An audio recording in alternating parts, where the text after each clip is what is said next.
You're listening to the Veterinary Innovation Podcast.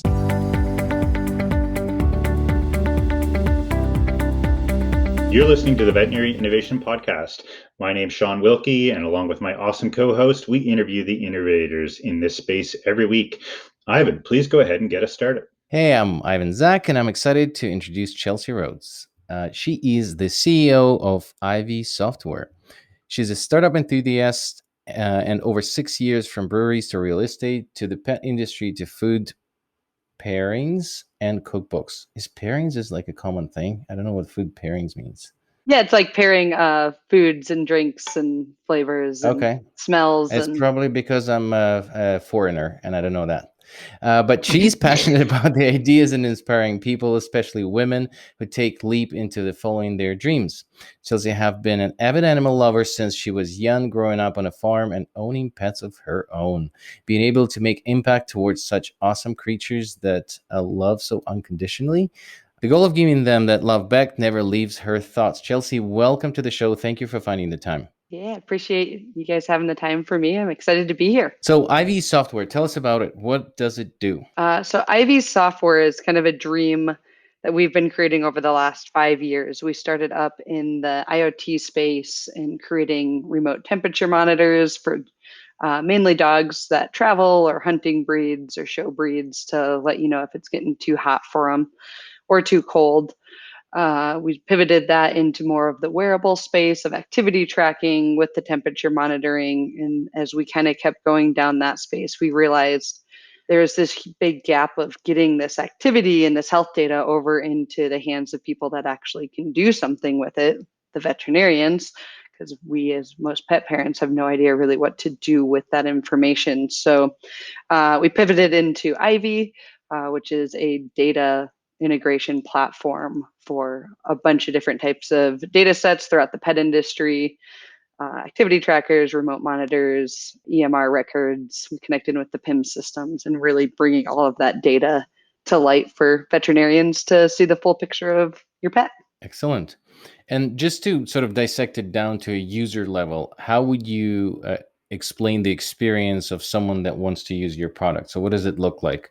So our product's going to be software. It gives you visualized dashboards and insights of all the different data so you can start finding trends quicker and easier and finding the information about that animal really, really quick. The goal is to be bringing the most important stuff based on their diagnosis history to the forefront and center. So when they come in, you as the vetters and the technicians are seeing this is a common issue or this is something that's coming up every season and starting just to identify these health trends early and often. Awesome. So are we talking about a Fitbit for our dogs? Is that what we're talking about here? So that's where we started with. We have transitioned into more of the software versus the hardware space because there are quite a few of those Fitbit kind of trackers out there. So instead, we ingest the information coming in from those trackers and then get it into the hands of veterinarians through our software. So the veterinarians can see the health tracking and the previous EMR records all in the same place. Okay. And so what's the end game? So better patient outcomes, or what are you going to be able to see from these data sets? Yeah, so it's kind of a mixture. Everybody in the clinic will have their own login, different staff members that information is important for them. The goal is to be seeing insights and trends quicker and easier within the health data to reduce just missed information when you go into the appointment, speed up pre-appointment prep time, use it as an educational tool for the pet parents to actually be able to see and understand what you're seeing as a vet when you old school way we're flipping through all these records and coming up with this basically diagnosis in your head. Now it's visualized out. You can use it as a communication to the pet parents so they can understand how your guys' brains work. Awesome. So I'm still, I guess, like trying to figure out the entire picture of the software. So maybe can you take us through the journey? So we've got a pet parent. How might they use Ivy software? What device goes on the dog? Is it any device? And then what is the veterinarian seeing on the other side? And how does that all work together? Yeah, so for a pet parent side, they would have access into all of their records. They would have those records visualized out, their weight trends, their pulse trends, their breathing, respiratory, any diagnoses that are repeating. You'd be able to see those in like a pie chart instead of having to just flip through pages on records. We connected in with any of the wellness trackers. So that data now starts coming in instead of having two separate points and then running analytics against changes within that behavior side by side with changes in their health records that we've been seeing from however often they come into the veterinarian, and that gets updated. Cool. So who's the customer? Veterinarians. So that's the paying customer. That makes sense. That's a tough job. I mean, we were trying to get some data sources in what we do right now for consolidators. So it was more sort of on the corporate level, but we are looking for multiple data sources. And the unfortunate part in the veterinary domain is that a lot of products are not thinking about creating their product with the open API or accessible data. So then you immediately run into there's awesome products out there, new PIMs that are erupting on the market. There's different software, and then as you start talking to them about the API and things like that, they're like, yeah, we had it in the plans, but never had a business case for it. So it's hard to get on their backlogs. I don't know if you were like experiencing that as you were talking to other guys, and is there a solution for us as an industry to kind of get all together and say, look, like all this information needs to be sort of exchangeable? Yeah, our theory behind this is there's no really need for them to start having open APIs when there isn't a unified place for all the data to go, right? For the veterinarian office themselves, there's over 150 different applications that connect in with PIM systems, but all of the metrics of those don't come into a single place to actually use the data to make data-driven decisions. And so I think the more that there's options that make sense and there is a business use case, then people will start getting prioritized more. I mean, we're basically in an industry where Mars is creating their own proprietary, right? They're like doing the Apple model where it's all proprietary, it's all in-house. And there needs to be the Android type of model where there's more innovation and everyone gets to push things in and works together better. And we're definitely trying to be a big glue for that. Chelsea, what are the cherries that you guys can pick from a data analytic perspective that really push the envelope that your customers have been super happy with so far? Yeah, so what we do that really isn't being done extensively out there is we're organizing the health data and using the health data to start making predictive forecasting and modeling for the clinics, for consolidators, in the clinics to start making business decision based on the health trends as the clinic as a whole. So for example, we'll throw out Labradors, they have a high arthritis trend that tends to kick in around 8.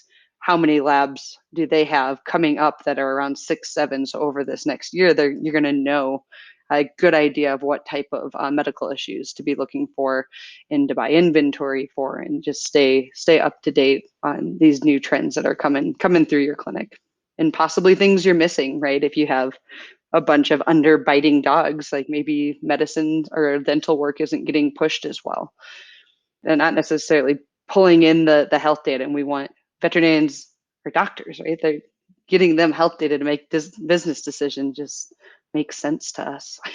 How do you guys prioritize like the different types of data sets? Like, are you guys looking at extracting from different PIMs, and how do you choose which ones are the right ones? Like, all the legacy players are the hardest to extract the data from, but they also represent the largest portion of veterinary clinics. So how do you guys prioritize where you get the data from first? So right now our focus is on cloud-based systems. I mean, I think we're gonna have a hard time selling really strong data-backed decision making and in different, more tech advancing to clinics that haven't already taken the leap to cloud as is. So we're already going to be more focused on clinics that see the usefulness of technology within running their business. So we're focusing on those. We pull information in from data dumps and organize it. We pull information in from PDFs. So if you've transferred from one clinic to the other, now as a staff, you don't have to go open that PDF, look at that previous record. It's all just in one dashboard. So there were a couple, I think, software products that were trying to do that. Do you see But I think that she pivoted paw print. Is that a similar sort of model that you guys are doing? And are they your competitor? I'd say similar in they were really trying to help organize out the health data. Would be kind of a mashup of that with vet success, right? Taking that health data and then putting the business analytics around it. So that would be a piece I would say that we're a bit different on. That's interesting because it's it seems like a very good idea, but a very big undertaking because there's so much data that is not really well organized, and then normalizing that to a single instance of sort of, this is what I'm looking for, and what if I'm missing a number of patients, just because it doesn't come from the same data sets from this, software stack that they're using, so that it could be quite challenging. Oh yeah, that's definitely the biggest problem that we're solving out of all of it, right? And then identifying the different use cases that come out of it. There's a ton of opportunity in there within organizing this, and it's kind of the same concept that we feel like if there's a reason for this data to be more structured and more organized, people will be more proactive in just doing a little bit better while they input the information. So right now, if it doesn't really matter, right? You're just going to scroll through this huge list of anything that's ever been put in. So it doesn't really matter if you typed something in wrong or spelt something wrong, and our mapping with typos is monstrous. Yeah, it would need to be. It's really interesting. I mean, the whole idea of structured data, seems to be this super huge complex problem, but I think your approach is the right one. Like you can't serve everybody all the time. So pick the PIMs that are the easiest to deal with, that are the most open. And then I think that drives more veterinary practices to cloud-based software because they realize that they have all of this data and insight that they can achieve that they wouldn't be able to achieve if they stayed on legacy platforms. So I guess another really interesting question is, how long do those legacy platforms stay around for, in your opinion? When is everybody on the cloud? I think that shift is majorly coming at the moment. I mean, just watch the trends in the PIMS industries and who's getting purchased and where people are growing. And it seems like there's already a handful of bigger legacy systems that they're not really doing any more like maintenance and upkeep on.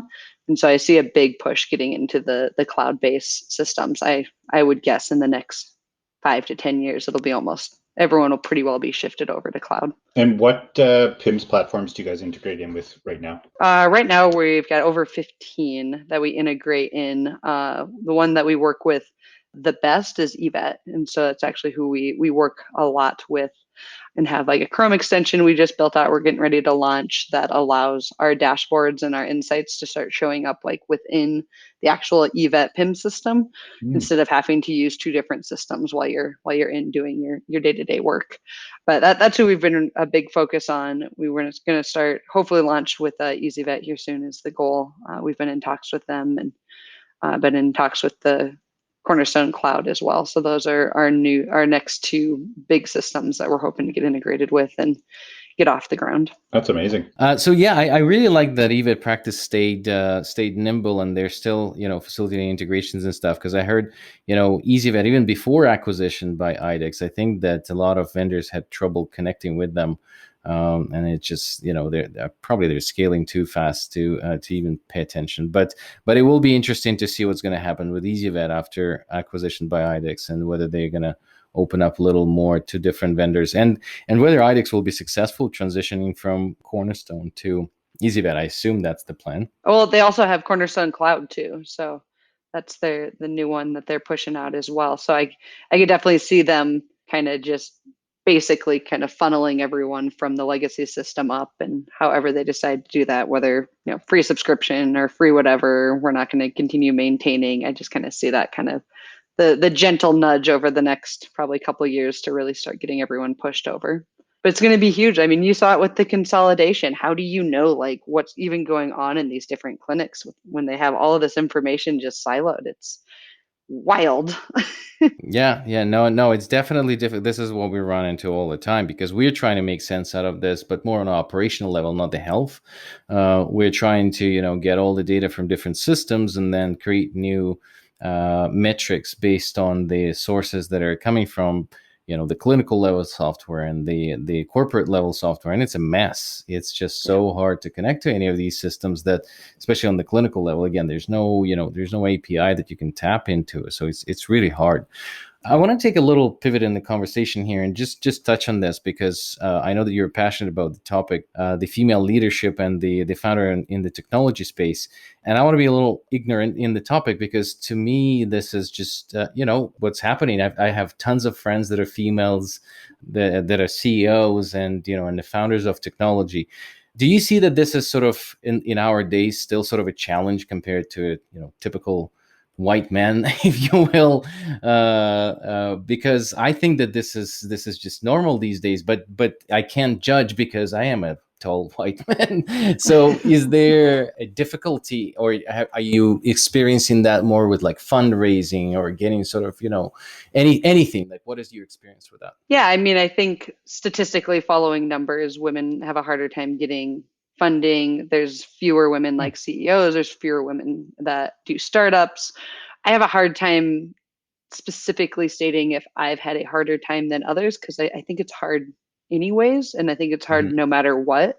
And so I struggle saying it's harder for me. But if you do look just at the raw numbers, the numbers are definitely not necessarily in our favor. And we're launching just a software development company in general outside of the pet space, and getting more women that are in our lives and excited and in more of the management roles, and getting that started. And it's just hearing people be like, oh, I've never had like a female mentor or known even where to go get started in something like this. And so it's really impactful to just be getting something pushed out there that's giving women in the community a place to go and to learn and explore and start trying new things and trying new careers. And we love being part of that community in general. It's definitely a passion piece for us. That's awesome. So where I think that this would be really interesting to kind of shout out, because veterinarians are now 80-90% women. So we have a lot of them listeners of our podcast. So as a shout out to to all the women that are looking to change career, pivot, and become entrepreneur, what are those resources that someone can tap into to kind of learn more, learn about entrepreneurship, or starting a business and raising capital, like all of these things? Like where to go, where to start search? Yeah, and that's a great question. I think getting into a space, and I feel like I'm learning this more and more each day, just getting into a space that you love. I mean, we love our animals, so this made sense to us, and we're kind of realizing some other opportunities just in like our day-to-day life that we could turn into businesses that don't even feel like work at all. It's just us doing what we love to do. And so I've listened to a lot of TED Talks. There's an app called Blinkist, and it basically is like a Spark Notes, but an audio Spark Notes. So it summarizes a book in under 5 minutes, and I'll just plow through a bunch of books like in the mornings or on flights, and just kind of getting this high overview of how to organize things. And then the amount of online courses.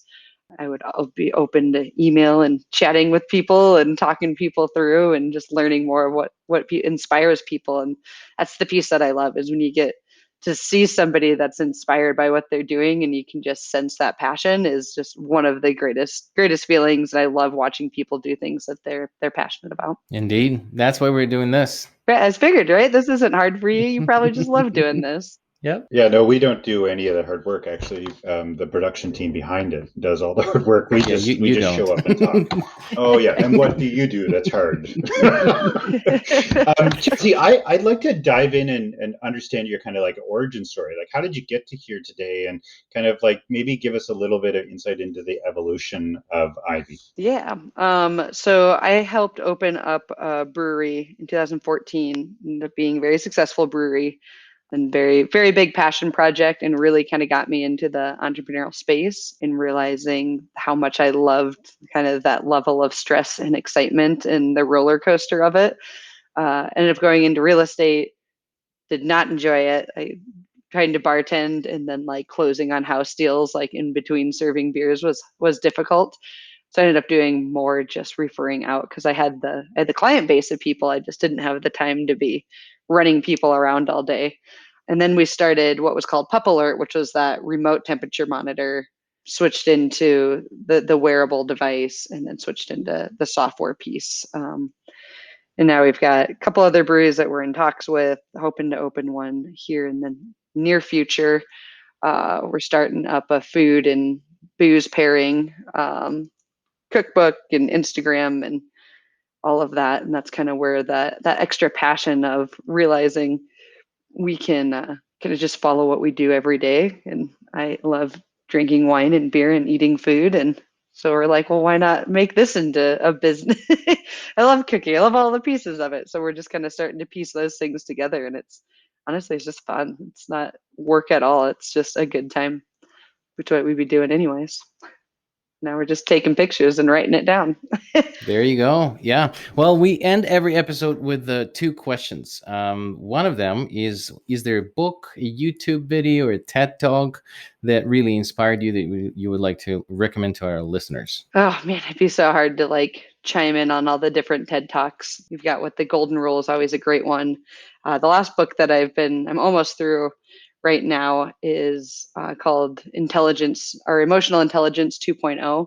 And it's really just about how to grow your own emotional intelligence. And I've found it to be very helpful in just finding business issues and within the company and being more aware with our team and solving problems in a different way. And then there is another book I was reading called Born to Run, and it's about the Aboriginal people in Mexico in this valley that just run like 100 miles a day in little sandals and the wild things they can do. It's a really interesting book. That's awesome, Chelsea. So the last question we ask is another innovator in the vet space that you think that we should have on the show. We've got to give a shout out to Dr. Lacey Schabel. She is one of our advisors. She's a huge advocate in using technology to improve the space. She sees the problem that we're all seeing, right? There's this huge shortage of staff, but there's a huge increase of animals and adoptions and demand for better care. And it's just a problem that isn't going to be going away anytime soon. She was a founder of Vet Live as well. And so she's very active in the innovation space, and she's just great. Thank you so much for listening to the Veterinary Innovation Podcast. If you want to hear about our new episodes, please follow us on any social media channel. Also, you can check out our website at veterinaryinnovationpodcast.com. See you next week.